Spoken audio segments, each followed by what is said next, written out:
back for part 2 of In the Wake of the Vikings as we travel above the Arctic Circle on the Silver Endeavour. This time we're going to explore the Svalbard archipelago, filled with stunning beauty and interesting wildlife. Join us as we range from the southern to the northern reaches of Svalbard, far above the Arctic Circle. Our first morning in Svalbard was spent cruising the scenic Hornsundfjorden, the Hornsundfjord.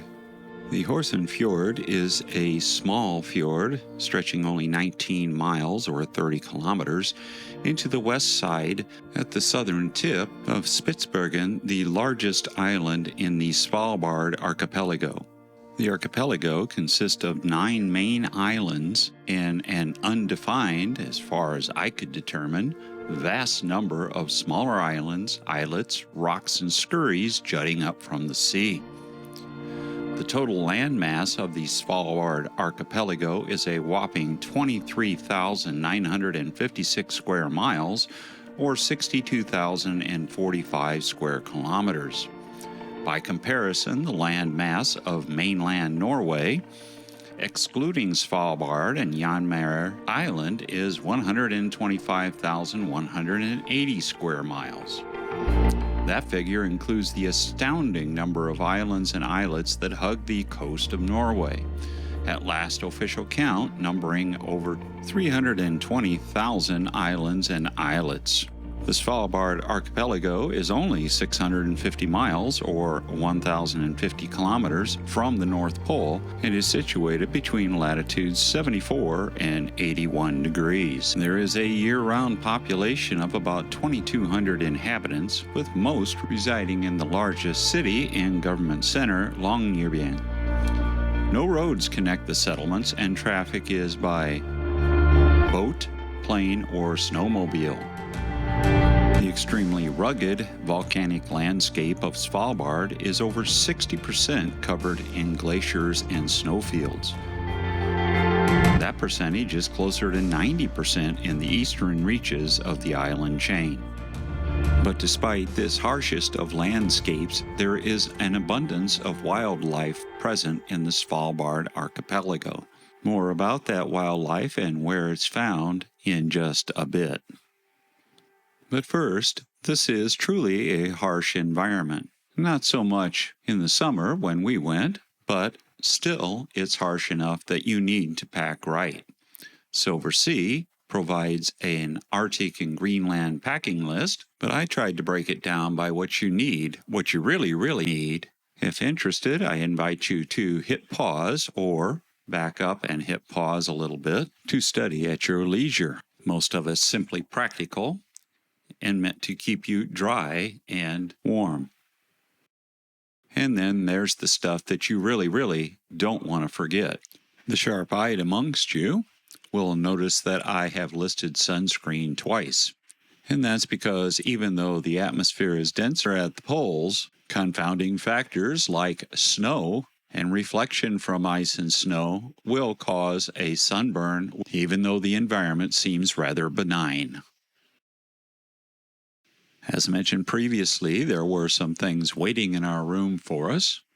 We had parkas that were included by Silversea, 2 waterproof backpacks that were supplied by Silversea, and our rented boots. So how did we arrange our layering? Well, we started with thermal underwear, aka long johns. The next layer was a long-sleeve t-shirt or sweatshirt with either jeans or fleece pants, followed by thermal socks and something to keep the neck warm, as well as a ski mask or cap. Warm, windproof, and waterproof gloves with Gore-Tex and/or Thinsulate lining. That all-important windproof and waterproof outer shell, as in this case the included parka. The windproof and waterproof lower outer shell, in our case we had fleece-lined rain pants that we purchased, and it went something like this. For illustrative purposes only, I show the boots applied here in the cabin. They were not. They were always put on in the mudroom, along with the life preserver, required when traveling by Zodiac. In the mudroom, every suite had 2 lockers and drying pegs for their boots. There were actually 2 mudrooms, port and starboard, with each having their own staging area and access to the Zodiacs. Later that day, after leaving Hornsundfjorden and traveling north a bit, we entered Fuglefjorden and almost immediately turned south once more into the small but scenic Richerche Fjord, cruising toward our destination of Richerche Glacier. This is where some of our group would have the chance to go kayaking, and the rest of us would make a wet Zodiac landing near the glacier.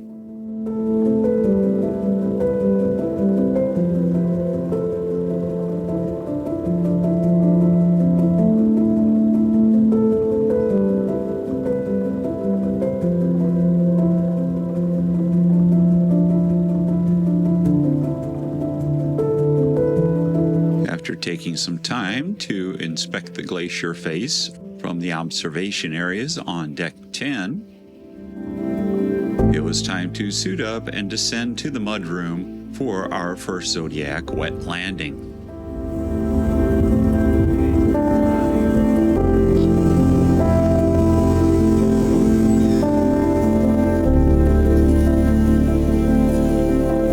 About 3 p.m., we made our landing and took a short walk to near the face of the glacier.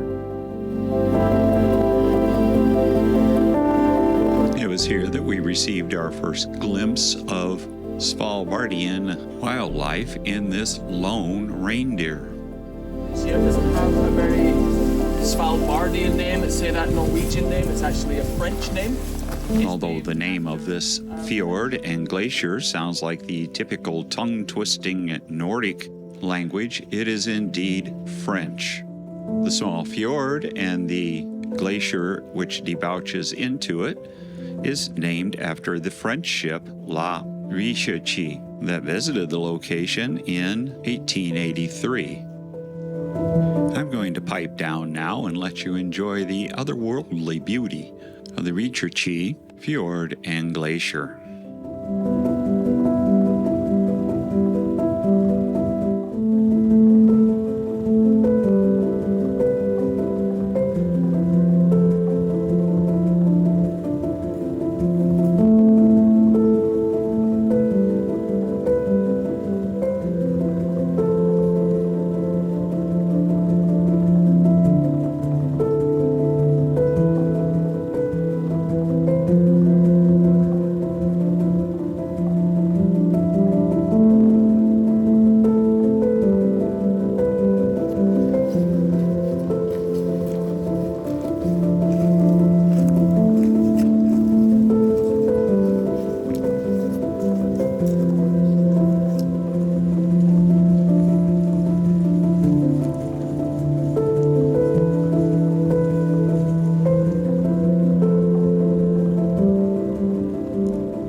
It was time to climb back aboard our Zodiac and head back to the ship.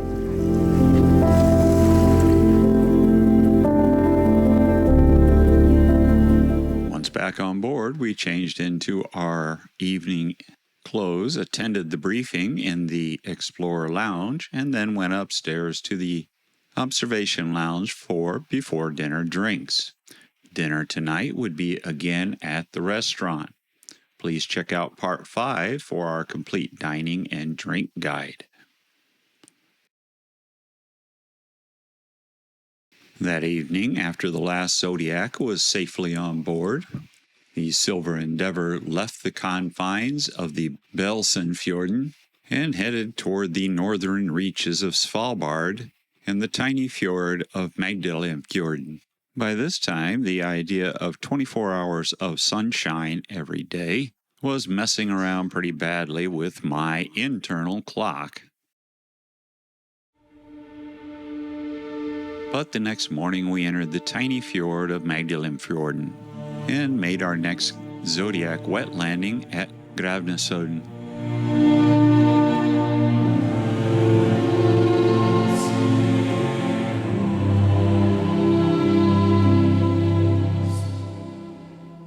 After our wet Zodiac landing, we were off and exploring Gravnesodden.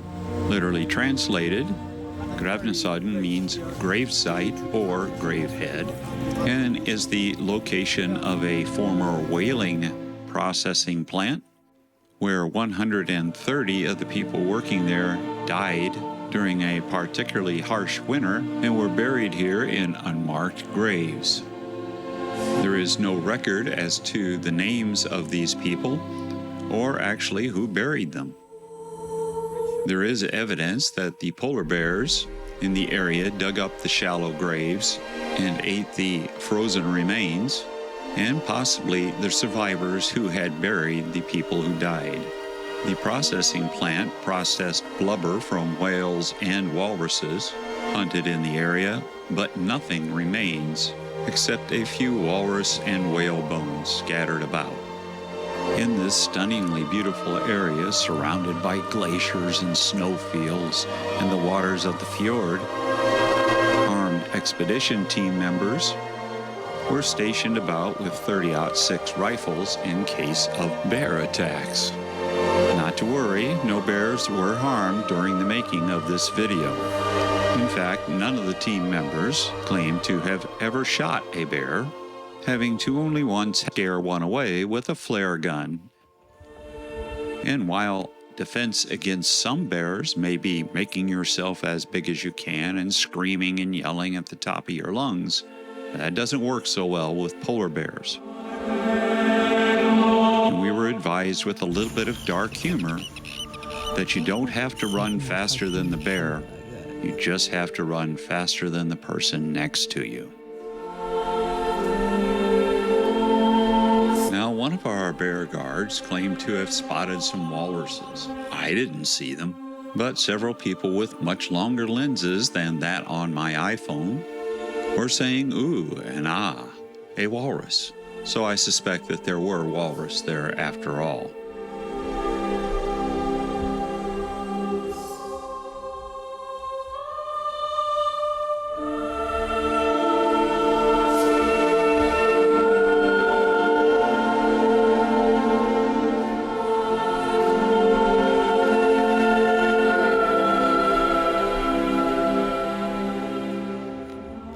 Soon enough, it was time for the Silver Endeavour to load up the Zodiacs and head for its next stop of the day, the Fjord. And after a beautiful sail away from Mollerfjorden, we were on our way. Bjornafjorden, or Fjord, is known as a hotspot for polar bears. So we were in high hopes of seeing a few. With fog settling ominously around us, we approached the entrance to the Fjord, only to find something like this. Unfortunately, the fog prevented the Silver Endeavour from entering the Fjord, but on our way out, one of the expedition crew spotted some bears in a spot where the fog had lifted. So the announcement went out, get to the mudroom, suit up, and get ready to go.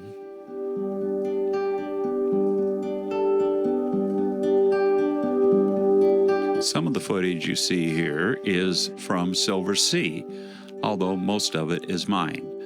The Silversea footage is clearly marked, whereas mine contains no logos or other markings.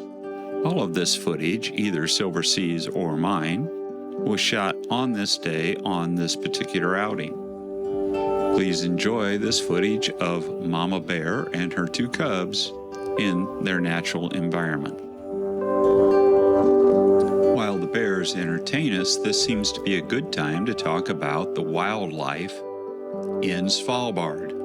Despite the harsh environment, wildlife is abundant and everywhere. You just have to kind of look for it. Aquatic wildlife is the most abundant, and applies not only to fish, but marine mammals such as whales, dolphins, seals, and walrus.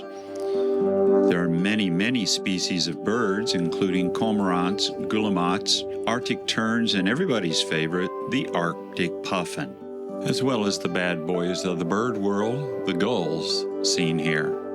Land mammals include the Arctic fox, reindeer, and of course the apex predator of the north, the polar bear.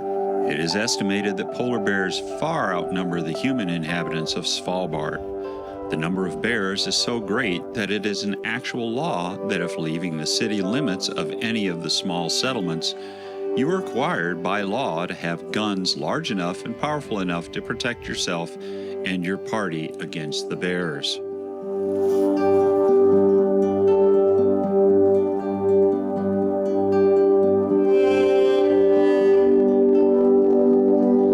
As the afternoon drew to a close and it was time for our adventure to end, it was back to the ship to change into our evening clothes and time for a before dinner cocktail and then off to dinner.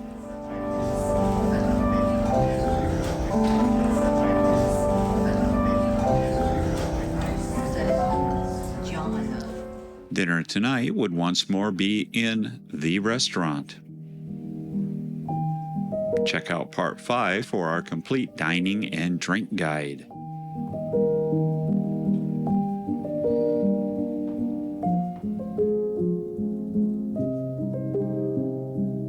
And this evening, the Silver Endeavour anchored in this beautiful spot for the entire night.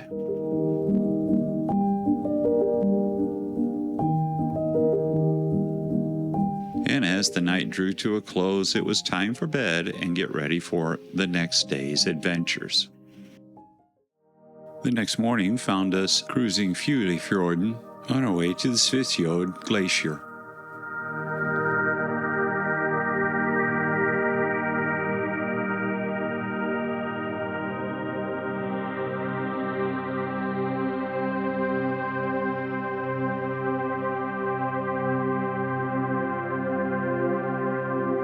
This was our longest Zodiac cruise as of yet, and we went off in search of some aquatic wildlife.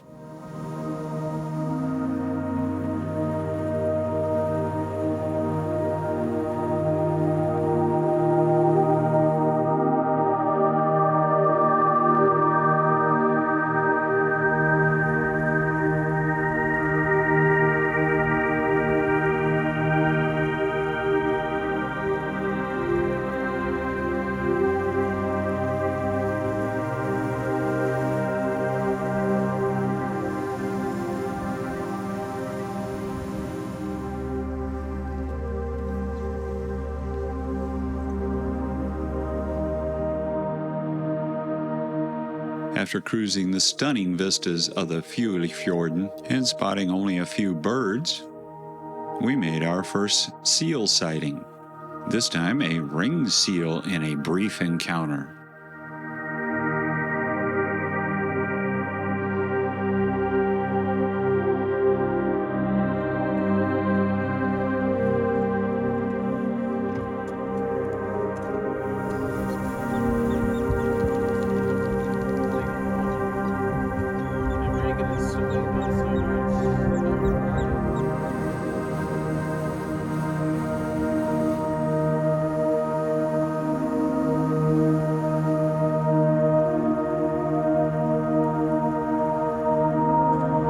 After cruising around a bit, it was time to visit the Richerchebreen or Fjord Glacier. Safety dictated that we stay at least 10 multiples of the top to bottom distance of the glacier face from the glacier. In this instance, that was about 500 meters.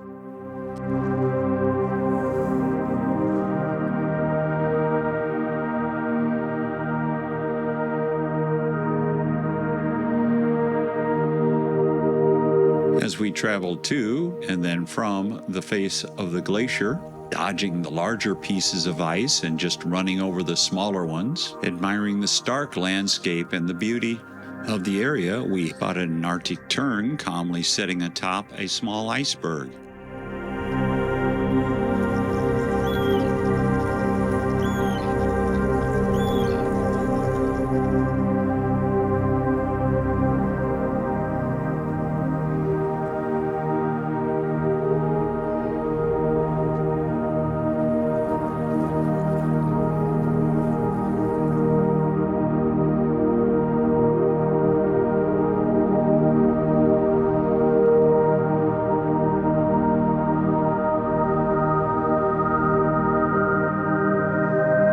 bit more cruising, and on our way back to the ship, we spotted a bearded seal.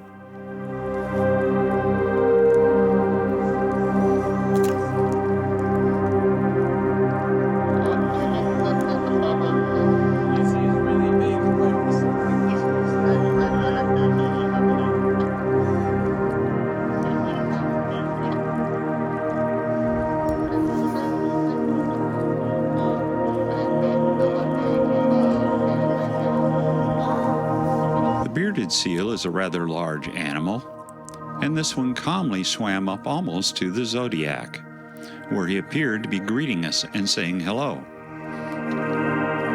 He played around a little bit, did a nice pirouette or two, and then, of all things, went on to the next zodiac, where he did the same thing. Leaving them, he swam over to the third and final zodiac and appeared to do a short floor show for them as well. After the show, he simply disappeared. My wife asked the zodiac pilot if the seal worked for Silversea. He told her yes. He had just given the seal some sardines as payment for entertaining us. I think he was kidding.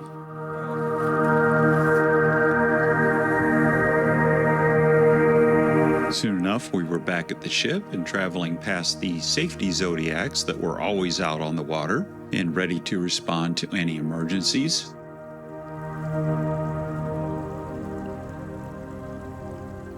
We'll say we made you like contact. Yeah. So I'm gonna bring this to you.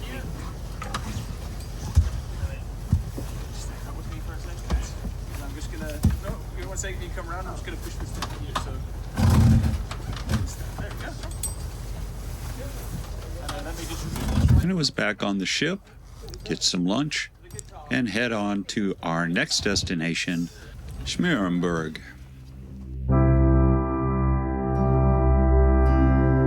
Our second zodiac experience for the day was a wet landing at Smeerenburg on the island of Amsterdam-Oya.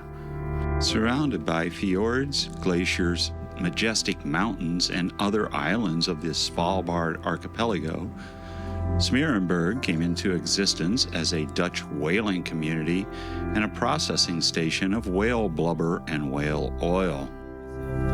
All evidence of the settlement has mostly disappeared, and what remains are literally buried under the sands of time. The only evidence that there was ever a community here is commemorated by this plaque, and the resin buildup from the blubber pots that boiled the blubber during processing. Once described as a bustling whaling community by a newspaper journalist of about 20,000 inhabitants, archaeological digs in the 70s and 80s proved that that was a myth, and only about 20 structures stood on the island at any time. All evidence of those structures have been washed away and the foundations buried in the sand. The timbers, debris, and detritus you see lying about the beach is mostly, we were told, washed in from Russia and their sloppy foresting operations.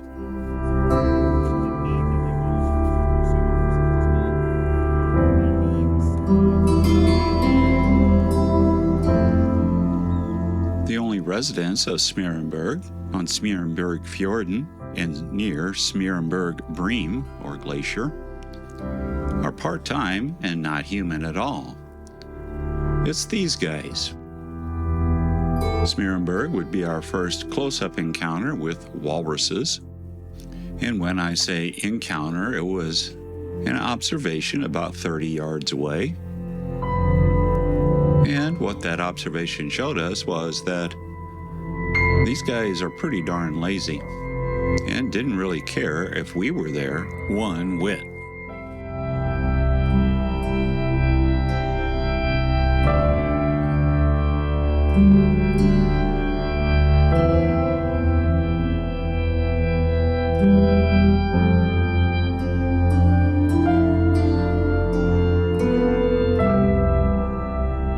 Soon enough, it was time to say goodbye to the walruses in Amsterdam-Oya, or Amsterdam Island, Smeerenburg, Smeerenburg-Fjorden, and Smeerenburg-Bream.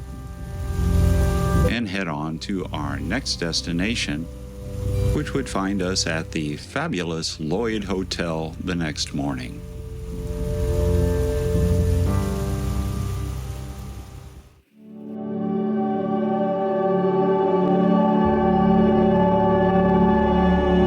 The next morning, about 6:30, we entered the Mollerfjorden on our way to Mollerhamma, which is a bay upon which the 5-star Lloyd Hotel looks out upon. The small Mollerfjorden is only 9 kilometers long and is an offshoot of the Gravnesodden. This is all located on the northwestern side of Spitsbergen, the largest island in the Svalbard Archipelago.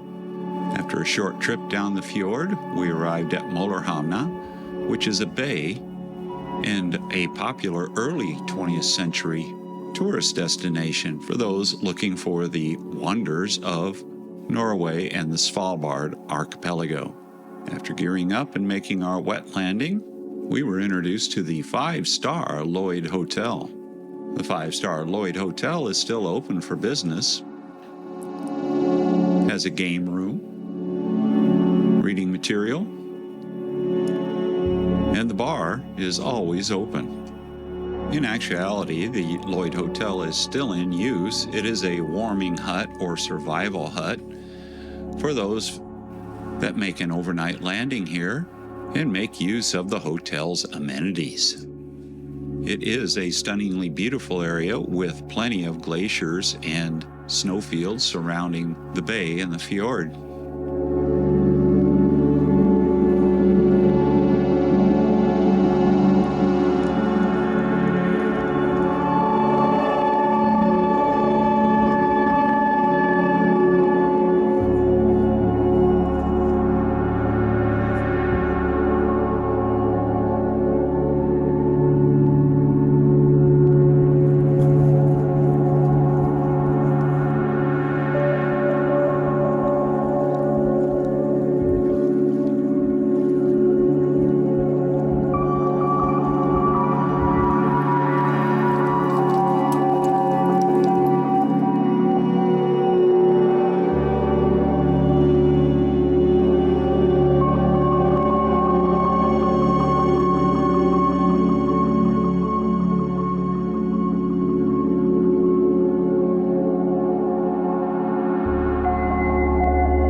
Evidence of reindeer, we actually saw none, and soon enough it was time to get back on our Zodiac and head back to the ship and head for our afternoon stop, Tinayrebukta Glacier.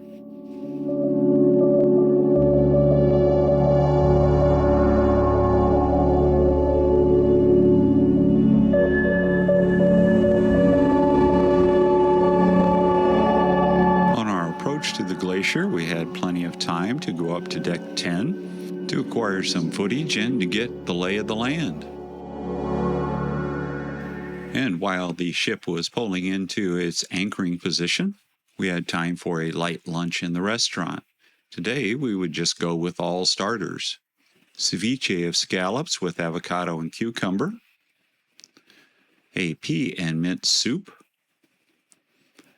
and a lovely linguine alla genovese.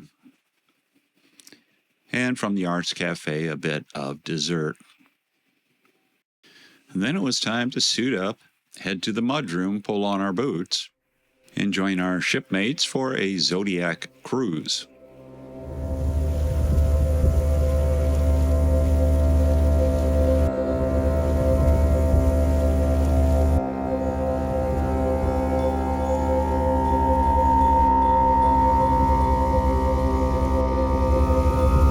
Tinayrebukta Glacier is a hanging glacier, and we got actually quite close. But it was truly the surrounding scenery that was spectacular and drew the eye.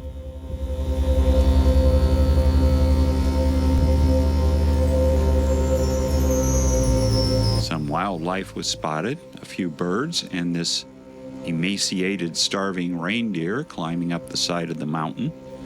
Very skin.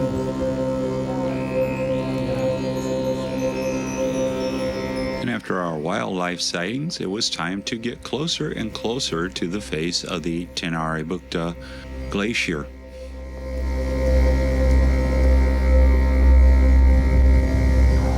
Because Tinayrebukta is a hanging glacier, we could get a little closer in for some beautiful photo ops. And after a bit, our Zodiac pilot had a call that there was another Zodiac in need of assistance. They needed to take off some ballast. Well, as it turns out, the Zodiac in distress was the northernmost bar in the world, and they were serving up some spiced mulled wine, hot chocolate, and coffee. After taking our pick, we said thank you and a fond farewell to the northernmost bar in the world. Cheers!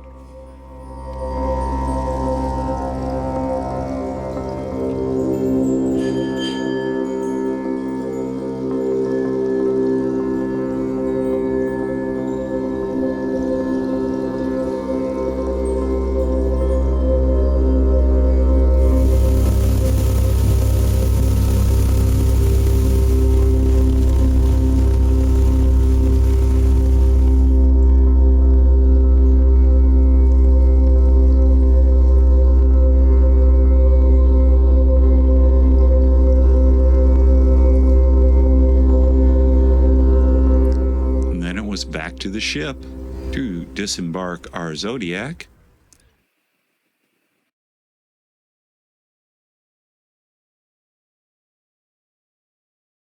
Head into the mudroom and doff our gear.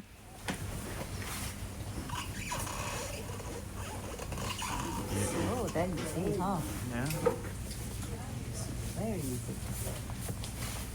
After dropping our parkas in the room, it was time for a little bit of hot chocolate in the Arts Cafe, because today at 4:30 it was time for the infamous polar plunge. Now, the polar plunge is something I wanted to do, and then I didn't want to do it because what it involves is stripping down to your bathing suit and jumping in water that is around 41 degrees Fahrenheit or 6 degrees Celsius. Not really a good idea for an old guy, I thought, after finding this out. And I would have to read and sign an 11-page waiver and health survey to be reviewed by the ship's doctor before taking the plunge. So just as I talked myself into it, I talked myself out of it. But here is some nice video of brave souls doing what I refused to do to show you what I missed.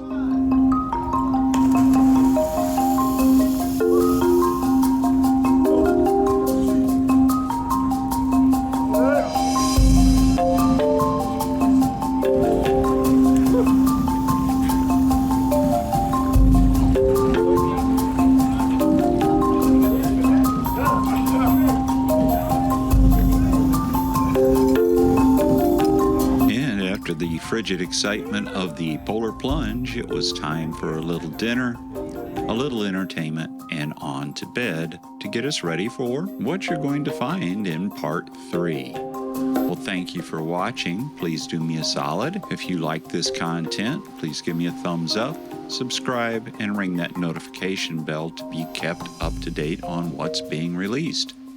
Part 3 of this 5-part series is coming up, and more content is on the way. We have plenty of other cruises, travel videos, and short subject videos available. Please check it out and let us know what you think. And as always, safe and happy travels from T's Cruise and Travel Muse.